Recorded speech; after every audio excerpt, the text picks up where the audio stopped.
F hub వారి పియాన్ ద ఫ్లీ గచ్చిబౌలిలో డిసెంబర్ 15న రాహుల్ సిప్లిగంచే Oscar range live concert. For booking contact.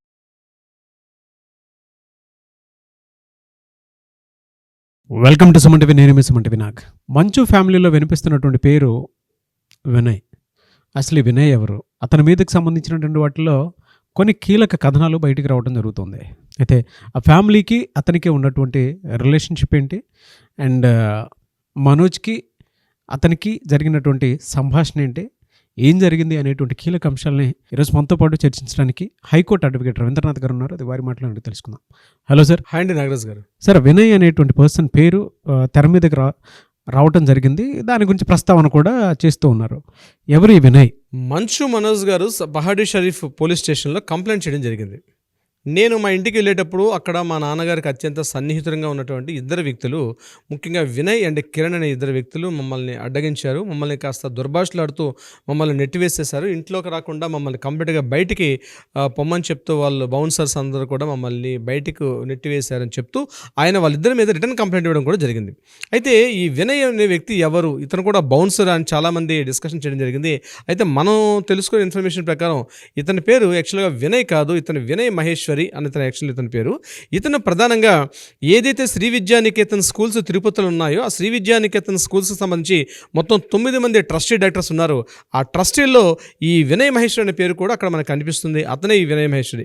అంటే మొత్తం అందులో మంచు మోహన్ బాబు గారు చైర్మన్గా, ప్రో ఛాన్సలర్గా మనకి విష్ణు గారు కనిపిస్తున్నారు. At the same time Nirmala Devi గారు కూడా అందులో ఒక పార్ట్గా ఉన్నారు. వీళ్ళతో పాటు మరికొంతమంది వ్యక్తులు ఉన్నారు.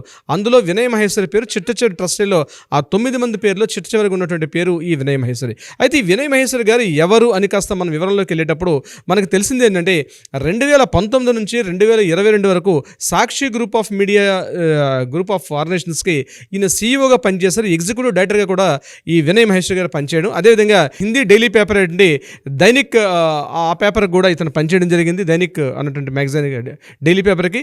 అదేవిధంగా ఇండియా టుడే మ్యాగజైన్లో ఇండియా టుడే యొక్క దీనికి కూడా ఇతను ఒక సీఈఓగా పనిచేశారు కొన్ని సందర్భాల్లో. తర్వాత పూర్తి స్థాయిలో ఏంటంటే శ్రీ విద్యానికేతన్ స్కూల్స్ యొక్క టోటల్ కార్యకలాపాలన్నీ కూడా ఇతను చూస్తూ ఉంటారు. ప్రతి వారంలో కూడా 2-3 రోజుల పాటు అక్కడే ఉండడం రావడం కూడా ఈయన వినయ్ మహేశ్వరి గారు చేస్తుంటారు. అయితే ఈయన కంప్లీట్గా ముంబై, చెన్నై, అదేవిధంగా బెంగళూరు, ఢిల్లీ ఈ ప్రాంతాలన్నీ అన్ని ప్రాంతాలు తిరుగుతూ కూడా కంప్లీట్గా శ్రీ విద్యానికేతన్ సంస్థలు ఏవైతే ఉన్నాయో రీసెంట్గా మన మోహన్ బాబు యూనివర్సిటీగా అది అప్గ్రేడ్ అవ్వడానికి కూడా ఈ వినయ్ మహేశ్వరి గారు మంచి కీలకంగా ఒక క్రియాశీలకంగా వ్యవహరించడంలో అన్న విషయం కూడా మనకి తెలుస్తుంది. ఎవరైతే ఈ వినయ్ మహేశ్వరి గారు ఉన్నారో ఇతనికి మంచి పట్టుంది మీడియా రంగంలో కూడా. ఇతనికి మంచి ఆల్రెడీ సాక్షి మీడియాలో పనిచేశారు కూడా. కాబట్టి ఇదే కాకుండా ముఖ్యంగా ఈ మంచు విష్ణు గారి యొక్క మిస్సెస్ అయినటువంటి వెరోనికా రెడ్డి గారు ఇంతకుముందు వీళ్ళకి సాక్షిగా పనిచేసేటువంటి జగన్మోహన్ రెడ్డి గారికి ఉన్నటువంటి చిన్న ఏదో ఫ్యామిలీ రిలేషన్స్ ఉన్నాయి. కాబట్టి ఆ రకంగా పరిచయం అయ్యారు యొక్క మన ఈ వినయ్ మహేశ్వరి గారు. సో వీళ్ళకి కేవలం ఒక సంస్థలో ట్రస్టీగా కాకుండా ఫ్యామిలీ పరంగా కూడా ఒక దగ్గర బంధుత్వం అయితే ఉన్నట్టుగా మనకు తెలుస్తుంది. ఇతను పూర్తిగా మోహన్ బాబు గారు అదేవిధంగా ఉన్నటువంటి విష్ణు గారికి సంబంధించి కీలకమైనటువంటి అంటే మెజార్టీ అంటే పార్ట్ ఆఫ్ అంటే అక్కడ ఏం జరుగుతున్న శ్రీ విద్యానికేతన్లో ఏం జరుగుతున్నా కూడా ప్రధానంగా కమ్యూనికేట్ చేయడంలో కానీ ఒక సమన్వయకర్తగా కానీ కూడా ఈ ఫ్యామిలీకి వీళ్ళకి కూడా బాగా పనిచేస్తున్నట్టుగా తెలుస్తుంది. ఏదేమైనప్పుడు కూడా మోహన్ బాబు గారి యొక్క ప్రధాన సలహాదారుడిగా ఉన్నట్టుగా తెలుస్తుంది వినయ్ మహేశ్వరి గారు.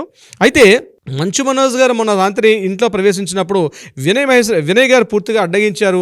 ఆ సెక్యూరిటీ సిబ్బందితో కూడా కొంత వాగ్వాదం చేయడంలో కూడా వినయ్ గారు కనిపిస్తుందని చెప్తూ, ఇంకొకటి ఏంటంటే శ్రీ విద్యానికేతన్లో ఆర్థిక అవకతవకలు జరుగుతున్నాయి అనే విషయం మీద చాలాసార్లు రైజ్ చేయడం జరిగింది.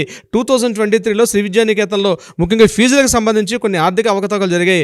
దాని మీద ఇప్పుడు మోహన్ బాబు గారు అదేవిధంగా విష్ణు గారు కూడా స్పందించి ఏదైతే గవర్నమెంట్ నామ్స్ అండ్ రెగ్యులేషన్స్ ఉన్నాయో దాని ప్రకారం మేము చేస్తున్నాం. ఇది కాకుండా 25% మేము కంప్లీట్గా ఫ్రీ ఎడ్యుకేషన్ ఇస్తున్నాం. ఎవరి దగ్గర ఒక రూపాయి కూడా తీసుకోకుండా మేము ఉచితంగా విద్యాబోధన చేస్తున్నాం.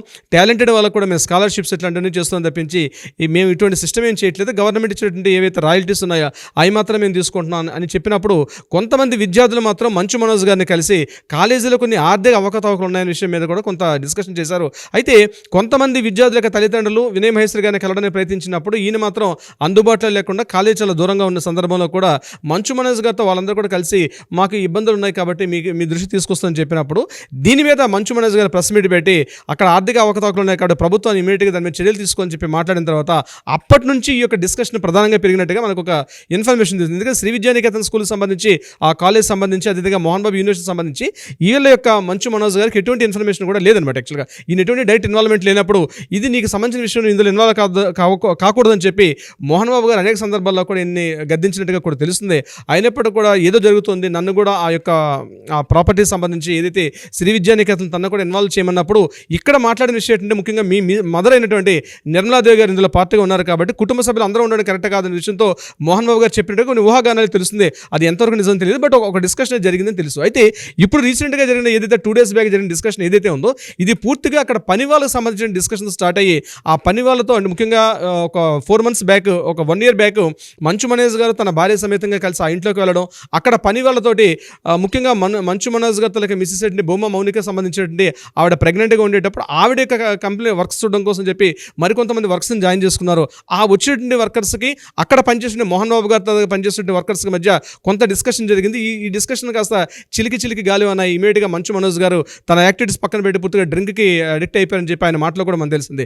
అటువంటి డ్రింక్ చేసిన సందర్భంలో ఒకసారి మంచు మనోజ్ గారు గట్టిగా చేసుకున్నారని ఈ సందర్భాన్ని సాధించిన మోహన్ బాబు గారు కూడా ఒక డిస్కషన్ తీసుకొచ్చారు. సరే ఇదంతా కూడా డిస్కషన్లో ఈ వినయ్ మహేశ్వరి గారు అనే వ్యక్తే ప్రధానంగా ఇక్కడ పార్టిసిపేట్ అంటే ఆ సస్పెక్ట్ చేసిన ఆ వ్యక్తి కేవలం వినయ్ మహేశ్వరి గారా లేదా మరొక వ్యక్తి అని కూడా మనకి తెలియాల్సిన విషయం ఉంది నాగరాజ్ గారు.